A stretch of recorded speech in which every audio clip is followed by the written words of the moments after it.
Hello my dear students, welcome to Gnanmanjari Vidyapeeth Mahua. So in this lecture of standard 12 statistics we are going to discuss about our chapter number 3 linear regression. In our previous lectures we seen that how we use linear regression, how we draw a regression line.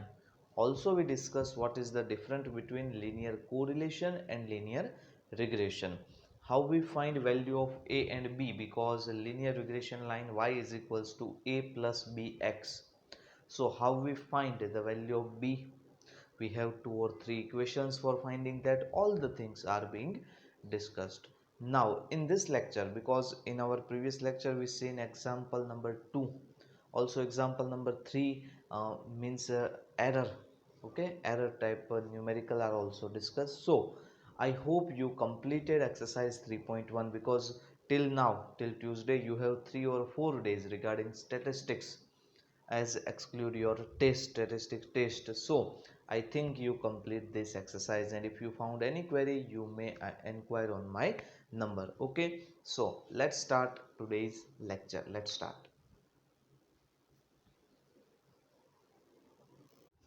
તો આપણે last લેક્ચરમાં સમજ્યા હતા example number 3 exercise 3.1 સુધી આપણે complete કર્યું. હવે એના કરતાં આગળ વધીએ આપણે એક્ઝામ્પલ નંબર 4. તો આપણે સેકન્ડ ચેપ્ટરમાં પણ એ વસ્તુ જોઈ ગયા અને 11થમાં પણ એ વસ્તુ જોઈ હતી કે જ્યારે એક્સ અને વાયની વેલ્યુ ખૂબ જ વધારે હોય ત્યારે આપણે શું કરી શકીએ. તો ત્યારે આપણે યુ ને વીમાં કન્વર્ટ કરતા હતા. યાદ છે તમને કે ભાઈ એક્સ અને વાય આવી રીતે હોય 10, 20, 30, 40, 50 અને વાયની પણ કંઈક એવી વેલ્યુ હોય તો આપણને ખ્યાલ છે કે એક્સનો સ્ક્વેર કરો તો વેલ્યુ કેટલી બધી વધારે આવશે એ આપણે જાણીએ છીએ. તો આપણે શું કરી શકીએ આના માટે? તો આના માટે આપણે યુ મેળવતા હોઈએ છીએ મેઇનલી કે ભાઈ એક્સમાંથી કોઈ એક વેલ્યુ માઇનસ કરી દો. ડિવાઈડ બાય આપણે cx પણ ઘણીવાર કરતા હોઈએ છીએ. આ શું છે? મેઇનલી આ વેલ્યુને નાની કરવાની છે. તમને જો કે વસ્તુ ખ્યાલ જ હશે, કારણ કે આ વસ્તુ 3rd 4th ટાઈમ આપણે રિપીટ થાય છે, પણ તેમ છતાં પણ કાંઈ પ્રોબ્લેમ હોય તો જોઈ લેજો. આપણે આમાંથી કોઈને એ સિલેક્ટ કરીએ છીએ. ફોર એક્ઝામ્પલ છે આને એ સિલેક્ટ કર્યું તો x માઇનસ એ કરીએ એટલે 10 - 30 કેટલા થાય? -20. ડિવાઈડ બાય cx કરીએ એનો મતલબ કે ભાઈ કોઈ એવી કોમન વેલ્યુ જેનાથી આ વેલ્યુ હજી પણ નાની થઈ જાય. આપણે 10 લઈએ એટલે દરેકમાંથી એ ગમે તે સિલેક્ટ કરી શકો છો, cx સિવાય પણ ગમે તે સિલેક્ટ કરી શકો છો.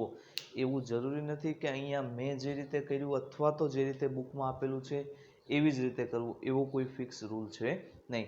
તમે તમારી રીતે કોઈ પણ વેલ્યુઝ મેળવી શકો છો, પણ એ વેલ્યુ ટૂંકમાં સાચી હોવી જરૂરી છે. તો સાચી મીન્સ સરખી અને યોગ્ય સિલેક્ટ કરો. પછી અહીંયા તમે 5 સિલેક્ટ કરો તો વેલ્યુ મોટી થતી જાય. આપણે મેઇન વેલ્યુને નાની કરવાની છે. તો બસ આ જ છે આપણું જે લિનિયર રિગ્રેશન મેળવવાની, એટલે કે વેલ્યુ ઓફ બી મેળવવાની શોર્ટ મેથડ્સ. તો જોઈએ આપણે, વધારે તમને ન્યુમેરિકલ્સમાં પ્રેક્ટિસથી ખ્યાલ આવશે. ચલો તો ક્વેશ્ચન નંબર 4. તો આપણી પાસે એક્સ છે અને વાય છે. એક્સ આપણને આપેલું છે 60, 70, 64, 68, 62, 63,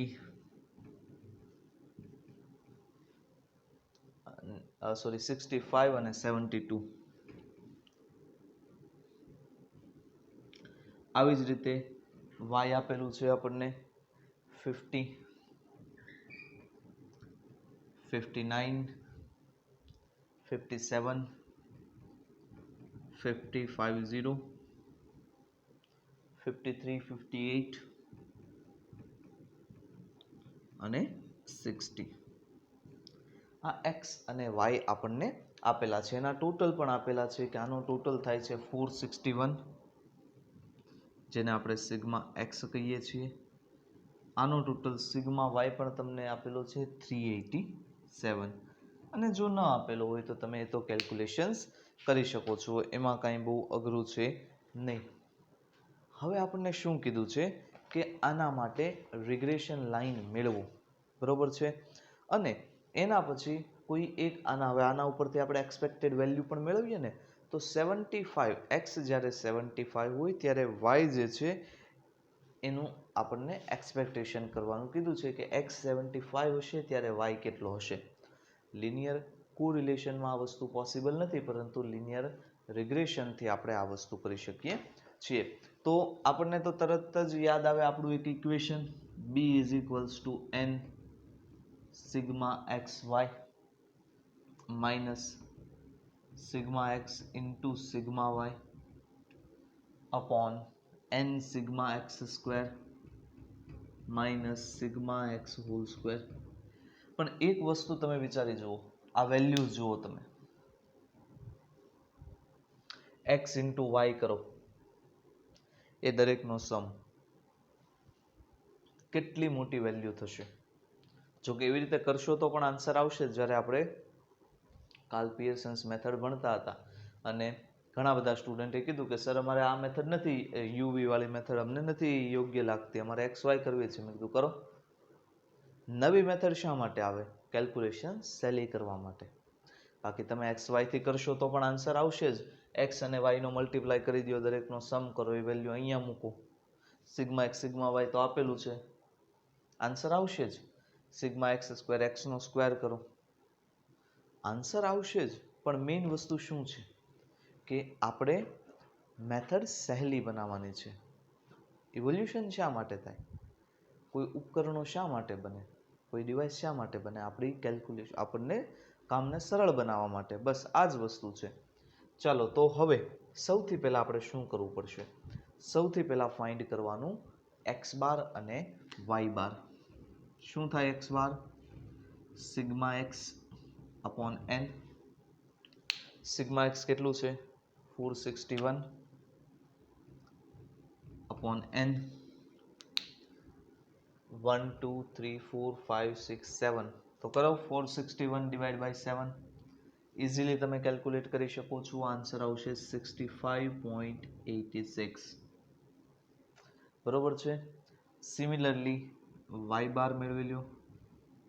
sigma y upon n. Sigma y 387 divided by 7. કરી જુઓ. 387 divided by 7 55.29. ઓકે, આ આપણને મળ્યું એક્સ બાર અને વાય બાર. આનાથી શું આઈડિયા આવે કે આપણે એ જે છે એ કેવો સિલેક્ટ કરવો? તો જુઓ, તમે સીધું જોઈ શકો છો 65 એટલે એ લઈ લેવાનો 65, જેથી કરીને બધી જ વેલ્યુ સહેલી થશે. એટલે આપણે અહીંયા લખવાનું u is equals two x minus A is equals two 65. મીનની નજીકનું લઈ શકો, કોઈ પણ વેલ્યુ લઈ શકો છો, એનાથી કોઈ ફરક નહીં પડે. પણ કીધું એમ કે આ વેલ્યુ તમે લેશો ને તો આપણો જે આન્સર છે, એટલે કે આપણો યુ સિગ્મા વી એ એકદમ નાના આવશે. આપણે જોઈએ હમણાં. એક્સ માઇનસ એ 60 માઇનસ 65 કેટલા થશે? -5. 70 માઇનસ 65 કેટલા થશે? 5. 64 માઇનસ 65 કેટલા થશે? -1. 68 માઇનસ 65 કેટલા થશે? 3. 62 માઇનસ 65 કેટલા થશે? -3. 65 માઇનસ 65 કેટલા થશે? 0. 72 માઇનસ 65 કેટલા થશે? 7. જુઓ, વિચારો તમે, કેટલી નાની વેલ્યુ આવી ગઈ. એના જગ્યાએ તમે સિગ્મા એક્સ વાય કરો તો એ બહુ મોટી વેલ્યુ થઈ જાય. મેઇન વસ્તુ જ આ છે. કરી જુઓ આનો સમ, એટલે જે આપણને મળશે સિગ્મા યુ -5 + 5 0 -1 3 2. ઓકે, આ બે કટ થઈ ગયું, આ બંને કટ થઈ ગયું. ખાલી વધશે -7 અને 1 એટલે કેટલા થાય? 6. વિચારી જુઓ, આટલી સરળ વસ્તુ છે, આમાં કાંઈ નવું નથી. આ વસ્તુ તમે ભણી ગયા છો 2 થી 3 વાર, પણ ખાલી આપણને જેટલી પ્રેક્ટિસ થાય એટલો આઈડિયા આવે. હવે વી મેળવીએ તો વાય માઇનસ, તમે કોઈ પણ વસ્તુ કરી શકો છો, પણ આપણે શું કરવાનું છે જેથી કરીને વેલ્યુ મિનિમમ થાય, એટલે એની નજીકનું લેશું. તો વી કેટલું છે? 55.29 છે. તો આપણે અહીંયા પણ બી કહી દઈએ ચાલો, અને p ઇઝ ઇક્વલ્સ ટુ કેટલા થશે 55. તમે એ પણ લખી શકો છો બુકની અંદર જે રીતે આપ્યું છે એ રીતે પણ કરી શકો છો. કોઈ પણ વેલ્યુ ટૂંકમાં માઇનસ કરવાની છે. પછી બુકમાં તો ડાયરેક્ટ આવું જ આપેલું છે x માઇનસ 65. એ કે બી એવું કાંઈ નહીં.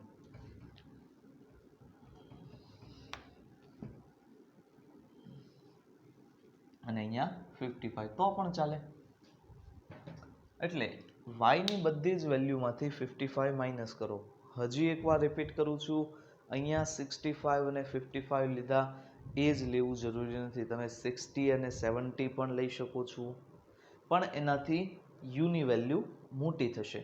આપણે મેઇનલી યુની વેલ્યુ શું કરવાની છે? નાની કરવાની છે. ચાલો તો v y minus 55, 50 minus 55, minus 5, 59 minus 55, 4, 57 minus 55, 2, 50 minus 55, minus 5, 53 minus 55, minus 2, 58 minus 55, 3, 60 minus 55, 5. કરી નાખો add up. -5 plus 4 -1 plus 2 1 -5 -4 -6 -3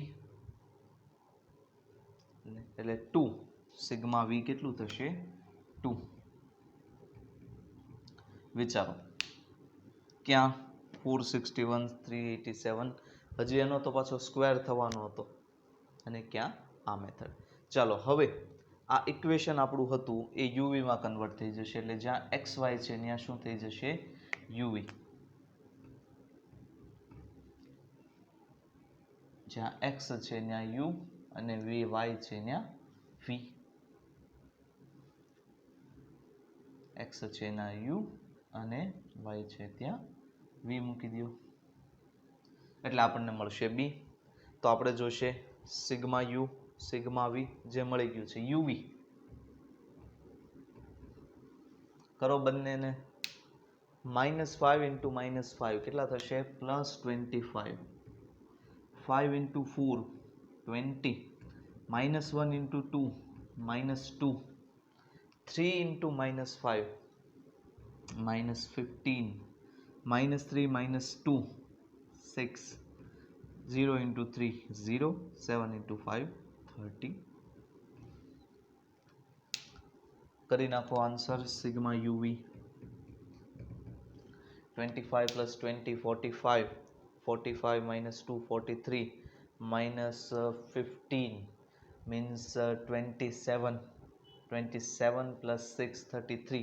33 plus 35 okay 34 plus 35 69. Okay, તો આ મળી ગયું સિગ્મા યુવી. એક આપણે જોશે સિગ્મા યુ સ્ક્વેર. કરી નાખો યુ સ્ક્વેર. આનો square -5 square 25 -1 square okay 5 square 25 -1 square 1 3 square 9 -3 square 9 0 square 0 7 square 49. કરી દો એડઅપ. 25 25 50 plus 10 60. 60 plus 49 109 plus 9 118.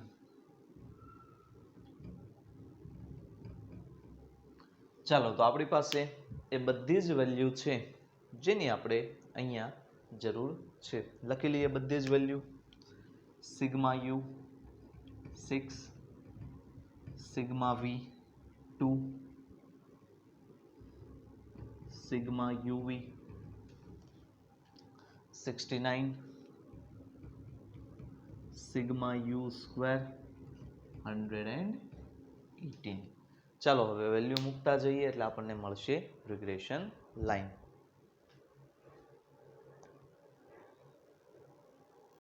ચાલો તો હવે આપણી પાસે બધી જ વેલ્યુઝ છે તો આપણે ખાલી ઇક્વેશનમાં વેલ્યુ પુટ કરતા જઈએ. B is equals to n sigma u v minus sigma u into sigma v divide by n sigma u square minus sigma u whole square. અહીંયા વાય નથી, અહીંયા શું છે?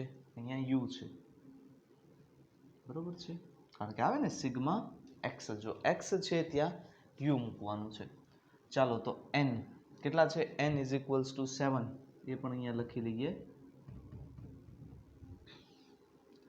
સો 7 into sigma u v 69 minus sigma u 6 sigma v 2 divided by 7 sigma u square 118 minus sigma u whole square 6 square. ચાલો 7 into 69 7 into 69 એટલે આપણને મળશે 483 minus 12 divided by 7 into 118 7 into 118 થશે 826 minus 36. ઓકે, ચાલો 483 minus 12 એટલે એ થશે 471 426 minus 36 એટલે એ થશે 790. કરી નાખો ડિવાઇડ 471 minus 790 એટલે તમને મળશે 0.5962 એટલે તમે એને 0.60 પણ કહી શકો છો. તો આ શું મળી ગયું આપણને, વેલ્યુ ઓફ બી 0.60. હવે શું કરવાનું છે, આપણે એ મેળવવાનો છે. તો સિમ્પલ આને હવે જવા દઈએ. શું છે ઇક્વેશન, તો ઇક્વેશન આપણને ખ્યાલ જ છે કે a is equals to y bar minus b x bar. Last લેક્ચરમાં જ આપણે આ મેળવ્યું હતું. વાય બાર કેટલું છે અહીંયા 55.29 માઇનસ બી 0.60 ઇન્ટુ 65.86. આ તો એમને 0.60 ઇન્ટુ 65.86 એટલે એ તમને આન્સર મળશે 39.516. કરી નાખો આ એટલે આપણને આન્સર મળશે 15.77. આ શું મળી ગયું, આ મળી ગયું એ, એટલે એ થઈ ગયું 15.77. એ મળી ગયું, બી મળી ગયું. તો રિગ્રેશન લાઇન શું બનશે, y caret is equals to a plus b x,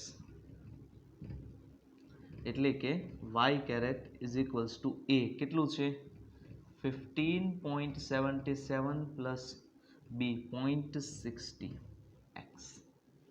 આ મળી ગઈ આપણને રિગ્રેશન લાઇન, નિયત સંબંધ રેખા. ચાલો હવે આપણને શું પૂછ્યું છે આગળ એ જુઓ. આપણને એવું કીધું છે કે જ્યારે એક્સ 75 હોય એટલે કે ઇન્કમ જે છે 75 હોય ત્યારે વાય કેટલું એ મેળવવાનું ખાલી કીધું છે. તો મૂકી દઈએ અહીંયા value, y caret is equals to 15.77 plus 0.60 x.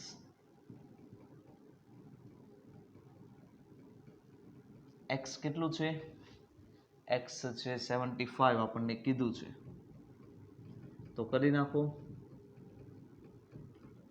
0.60 into 75 એટલે એ કરશો એટલે આન્સર મળશે 45.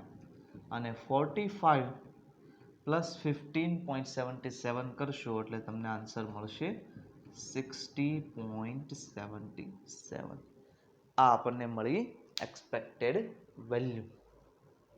બસ, તો આટલું જ તમારે કરવાનું હતું. ખાલી આવી રીતે ખાલી કેલ્ક્યુલેશન્સ કરવાની છે.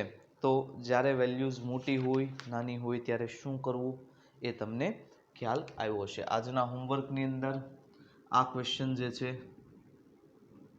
એક્ઝામ્પલ, ટેક્સ્ટ, ઇલ્યુસ્ટ્રેશન, આજે એક્ઝામ્પલ લખ્યું છું તો ઘણા એટલે કે હોમવર્ક સ્લાઇડમાં તો ઘણાને પ્રોબ્લેમ આવ્યો હતો. પ્રોબ્લેમ એટલે કે સર એક્સરસાઇઝ 2 છે કે એક્ઝામ્પલ, એવી રીતે કોઈ વાંધો નહીં. તો આ ક્વેશ્ચન તો છે જ આપણો 4th. એના પછી તમે 5th જુઓ, સેમ ક્વેશ્ચન છે, કાંઈ વેરિએશન છે જ નહીં, તો આપણે કાંઈ વેરિએશન કરવાનું નથી. બરોબર છે, સિમ્પલ ક્વેશ્ચન છે, CX વડે ડિવાઈડ કર્યું છે. તમે નહીં કરો તો પણ આન્સર આવી જશે. બરોબર છે. એટલે એ કાંઈ મારા ખ્યાલે તમને હવે કરાવવાની જરૂર લાગતી નથી. સેમ 6 એક્ઝામ્પલ નંબર 6 પણ તમારે જાતે એટલે 5 4 5 અને 6 આ ત્રણે ત્રણ હોમવર્કની અંદર તમારે કમ્પ્લીટ કરવાના રહેશે. તો આ હતો આજનો આપણો લેક્ચર. આઈ હોપ કે ટોપિક કોઈ નવો નહોતો, કોન્સેપ્ટનું ખાલી મારા ખ્યાલે રિવિઝન લેક્ચર જેવું હતું. તેમ છતાં પણ તમને આ લેક્ચર સમજાયો હશે, ઇન્ટરેસ્ટિંગ લાગ્યો હશે, યુઝફુલ લાગ્યો હશે. જો કાંઈ ક્ષતિ રહી ગઈ હોય, જો કાંઈ ડાઉટ્સ હોય તમને, તો તે તમે પૂછી શકો છો. So this is the end of our lecture. Thanks for watching. જય હિન્દ.